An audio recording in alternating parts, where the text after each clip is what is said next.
buenos días, magistrada y magistrados. La sesión pública de la primera sala colegiada penal y civil ha comenzado.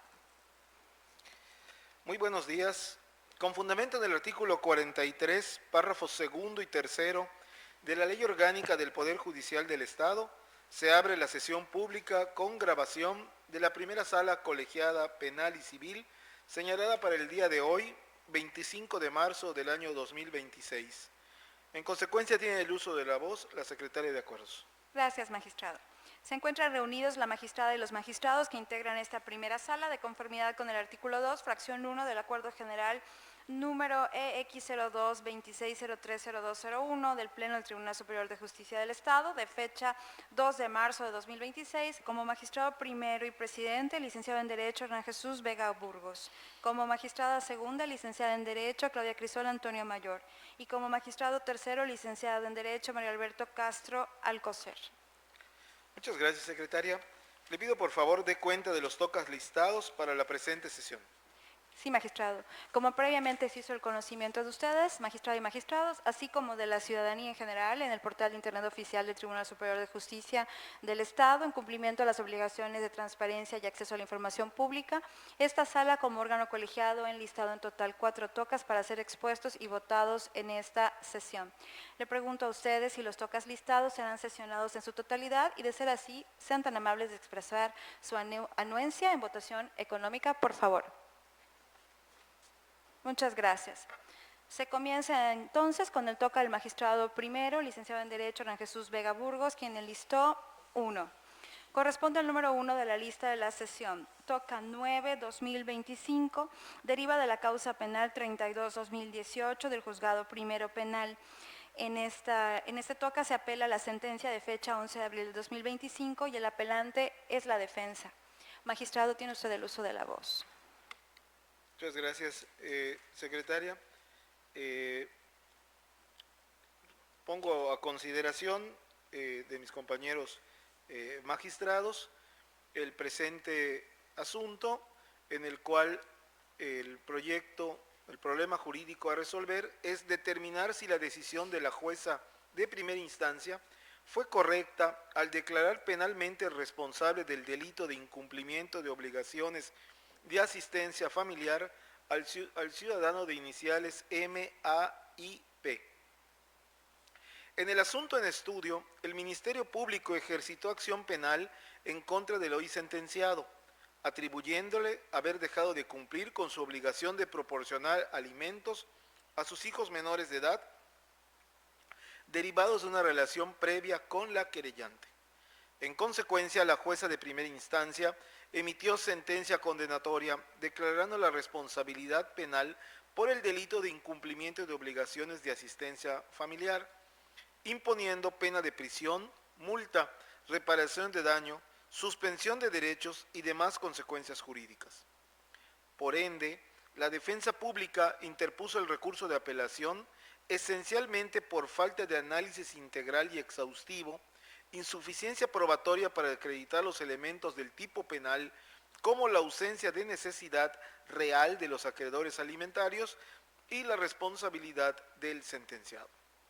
Finalmente, se demostró el vínculo jurídico entre el padre y los menores de edad, con lo que se acreditó la obligación de proporcionar alimentos, que se constató el incumplimiento reiterado e injustificado del deudor alimentario, quien dejó de cubrir las cantidades fijadas y no acreditó causa legítima que le impidiera cumplir. También indica que, con las pruebas testimoniales, documentales y actuaciones, se justificó que la madre tuvo que recurrir a endeudamiento, apoyo de terceros y empeño de bienes para cubrir las necesidades básicas de los menores, así como el hecho de que se haya apoyado de terceros que no exime al obligado de suministrar los alimentos, aunado a que no se advirtió impedimento grave, absoluto o insuperable en él para justificar su incumplimiento. En ese sentido, se concluye que la juez de primera instancia efectuó una valoración lógica, integral y acorde a la sana crítica y que no existe vulneración a los principios de presunción de inocencia, legalidad, fundamentación ni motivación. En ese sentido, la propuesta del presente proyecto es declarar infundados e inoperantes los agravios expuestos por la defensa pública y, en consecuencia de este estudio, modificar la sentencia apelada de fecha 11 de abril del año 2025 únicamente en cuanto a la parte conducente a los derechos de familia. Se deja en ese sentido sin efectos la sanción correspondiente a la privación de los derechos de familia impuesta al sentenciado con fundamento en el artículo 220 del Código Penal del Estado de Yucatán, vigente en la época de los hechos, por carecer de la debida precisión en cuanto al contenido y alcance de los derechos cuya privación se establece, en contravención al principio de legalidad consagrado en el artículo 14 de la Constitución Política de los Estados Unidos Mexicanos. Finalmente, quedan intocados los puntos considerativos y resolutivos de la sentencia de primera instancia que no fueron motivos de esta alzada.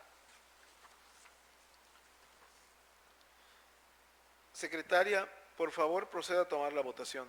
Sí, magistrado. Magistrado primero, licenciado en Derecho, Hernán Jesús Vega Burgos. A favor. Gracias. Magistrada segunda, licenciada en Derecho, Claudia Crisola Antonio Mayor. A favor. Gracias. Y magistrado tercero, licenciado en Derecho, Mario Alberto Castro Alcocer. A favor. Gracias. El proyecto ha sido aprobado por unanimidad de votos. Se concluye de esta forma con el toca que fue listado por el magistrado primero y se comienza con los tocas de la magistrada segunda, licenciada en Derecho, Claudia Crisola Antonio Mayor, quien enlistó 2. El toca número 1 de la magistrada segunda corresponde al número 2 de la lista de la sesión. Toca 57-2025. Deriva del expediente civil 550-2024 del Juzgado Quinto Civil. Se trata de un juicio extraordinario hipotecario. La sentencia es de fecha 9 de abril del 2025, la sentencia que se apela, y el apelante es la parte actora. Magistrada, tiene usted el uso de la voz. Muchas gracias. El proyecto que someto a consideración de los magistrados tiene el problema jurídico a resolver siguiente: determinar si fue apegada a derecho la decisión de la jueza de primera instancia de condenar al pago en concepto de suerte principal únicamente el monto del crédito inicial otorgado, sin contemplar las cantidades reclamadas en concepto de crédito adicional, así como de reducir la suma exigida por intereses moratorios al estimarlos una explotación del hombre por el hombre. El apelante, al expresar sus agravios ante esta alzada, argumentó que la juzgadora primigenia realizó una incorrecta valoración de las pruebas y que el estudio del contrato base de la acción fue deficiente, pues en él se pactó que la hipoteca también garantizaría el crédito adicional. Asimismo, aseveró que fue errada la decisión de la resolutora al reducir los intereses moratorios a una tasa fija, cuando en el contrato base de la acción se estableció una tasa variable. Se propone declarar infundados dichos agravios. El primero, toda vez que la sola circunstancia de que la escritura pública exhibida haya sido inscrita no relevaba al acreedor de la obligación de que, una vez otorgado un nuevo crédito bajo el título de adicional, también lo inscribiera, a fin de cumplir con el requisito previsto en el artículo 584 del Código de Procedimientos Civiles del Estado de Yucatán, para así exigir su cobro por esta vía. De igual manera, se comparte la decisión de la autoridad primigenia de reducir prudencialmente los intereses moratorios pactados por las partes, pues en el caso concreto, al acumular la cantidad otorgada en concepto de crédito adicional al capital inicial y ser este el monto sobre el cual se calculan los intereses ordinarios y moratorios del siguiente periodo mensual, la suma a pagar aumentó de manera exponencialmente, lo cual actualiza un efecto perverso o pernicioso de la mora productiva. por lo que fue correcto, tomando en consideración los lineamientos establecidos por nuestro máximo Tribunal Constitucional, disminuir prudencialmente los intereses moratorios a fin de que no resultaran excesivos en perjuicio del deudor. Por lo que bajo estas consideraciones se propone confirmar la sentencia definitiva de fecha 9 de abril del año 2025, dictada en los autos del juicio extraordinario hipotecario 550/2024 del índice del Juzgado Quinto Civil del Primer Departamento Judicial del Estado. Secretaria, procede por favor a la votación. Sí, magistrada. Magistrado primero, licenciado en Derecho, Hernán Jesús Vega Burgos. A favor. Gracias. Magistrada segunda, licenciada en Derecho, Claudia Crisol Antonio Mayor. A favor. Gracias. Y magistrado tercero, licenciado en Derecho, Mario Alberto Castro Alcocer. A favor. Gracias. El proyecto ha sido aprobado por unanimidad de votos. El siguiente toca de la magistrada segunda corresponde al número 3 de la lista de la sesión. Toca 108-2025. Deriva del expediente civil 370-2019 del Juzgado Segundo Civil. Se trata de un juicio extraordinario hipotecario. La sentencia, el auto apelado es de fecha 20 de agosto de 2025 y el apelante es la parte demandada. Magistrada, tiene usted el uso de la voz. Muchas gracias.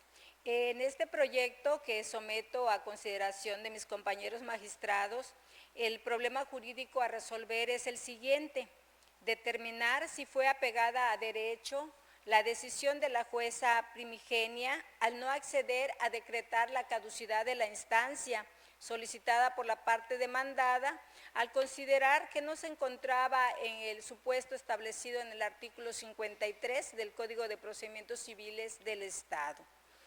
El apelante, al expresar sus agravios, argumentó que la juzgadora de primera instancia violó en su perjuicio los artículos 14 y 16 de la Constitución Política de los Estados Unidos Mexicanos, pues el auto recurrido no se encuentra debidamente fundado y motivado, lo que lo dejó en estado de indefensión. Refiere también que en el caso se actualiza lo previsto en el citado artículo 53 del aludido Código Adjetivo de la materia, ya que a partir del auto de 9 de julio del 2024 se dejó de actuar por más de 6 meses, lo que a su parecer debe decretarse la caducidad de la instancia. Se propone declarar fundados, pero inoperantes e infundados los agravios que fueron hechos valer por el recurrente.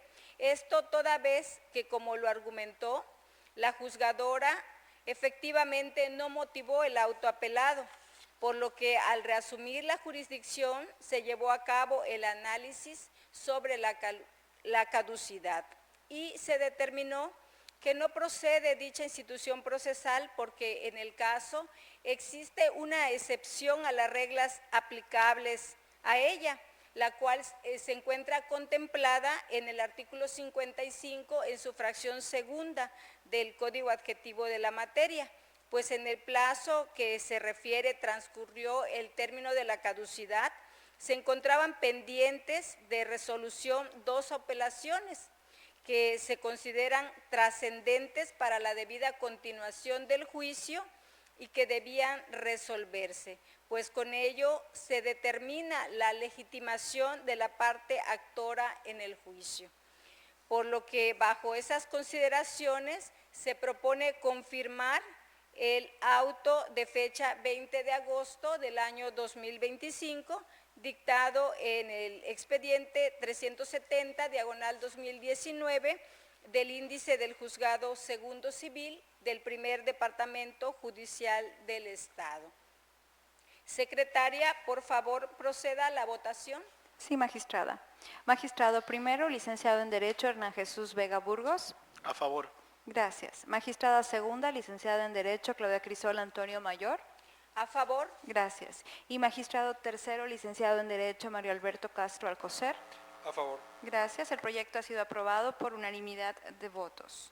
Se concluye de esta forma con los tocas que fueron listados por la magistrada segunda y se continúa con el toca del magistrado tercero, licenciado en Derecho Mario Alberto Castro Alcocer, quien enlistó 1. El toca corresponde al número 4 de la lista de la sesión. Con el índice 140-2025, deriva del expediente civil 202-2025 del Juzgado Segundo Civil. Se trata de un juicio extraordinario hipotecario. Se apela el auto de fecha 10 de octubre del 2025 y el apelante es la parte actora. Magistrado, tiene usted el uso de la voz. Gracias. En el proyecto que someto a su consideración, magistrados, el problema jurídico a resolver es determinar si como consecuencia del recurso de apelación se confirma, revoca o modifica la parte conducente del auto apelado dictado por la jueza segundo civil. Los razonamientos del proyecto son los siguientes. En su primer agravio, el inconforme aduce que el auto recurrido le causa agravios al no haberse aprobado el convenio judicial, que es voluntad de las partes, ya que viola el principio general de derecho que establece que las autoridades deben privilegiar la solución del conflicto sobre los formalismos procedimentales, que deriva del artículo 17 constitucional. Tan es así que la juez de origen pudo prevenir a las partes para que aclaren alguna cuestión de formalidad o cláusula en específico. Sin embargo, sin fundamento ni razón, prefirió no aprobar el convenio argumentando que el mismo es suspensivo de la acción principal hipotecaria, lo que vulnera la garantía de audiencia del demandado. Dicho agravio primero considero que es fundado, ya que la juez, aplicando el referido principio, debió prevenir a las partes para que eliminen o modifiquen la cláusula 12ª del referido convenio judicial, de tal manera que en lo sucesivo no afecte la igualdad entre las partes, así como la garantía de audiencia del demandado, y hecho esto se resuelva lo que en derecho corresponda. En su segundo agravio, el inconforme señala que respecto a la existencia de un acreedor diverso llamado a juicio, de nueva cuenta la autoridad de origen no fundamenta ni razona el cómo dicha situación es motivo suficiente para no admitir el convenio judicial, puesto que la existencia de un acreedor diverso no implica que no se pueda llegar a un arreglo con la parte actora y parte demandada, pues el crédito de su representada es el que se está conciliando y en nada obliga a la acreedora, quien incluso no es parte en estricto derecho. Dicho agravio considero que es esencialmente fundado, toda vez que se comparte el argumento jurídico expuesto en el sentido de que la existencia de un acreedor diverso llamado a juicio no constituye un motivo suficiente para no aprobar el convenio judicial de Marras, siempre y cuando dicho convenio no afecte los derechos preferentes y de prelación de dicho acreedor. Por lo tanto, propongo modificar el auto impugnado. Secretaria, por favor, proceda a la votación. Sí, magistrado. Magistrado primero, licenciado en Derecho, Hernán Jesús Vega Burgos. A favor. Gracias. Magistrada segunda, licenciada en Derecho, Claudia Crisol Antonio Mayor. A favor. Gracias. Y magistrado tercero, licenciado en Derecho, Mario Alberto Castro Alcocer. A favor. Gracias. El proyecto ha sido aprobado por unanimidad de votos. Se concluye de esta forma con los proyectos que fueron listados para esta sesión, magistrada y magistrados. Magistrado presidente, tiene usted el uso de la voz. Gracias, secretaria. Se ordena a la Secretaría de Acuerdos que levante el acta de la presente sesión y la someta a aprobación y firma de la magistrada y los magistrados para que después pueda ser publicada a fin de cumplir las obligaciones de transparencia. Se continúa con las funciones propias de este órgano jurisdiccional y se cierra la presente sesión, siendo las 11:42. Muchas gracias. Muchas gracias. Buenos días. Buenos días.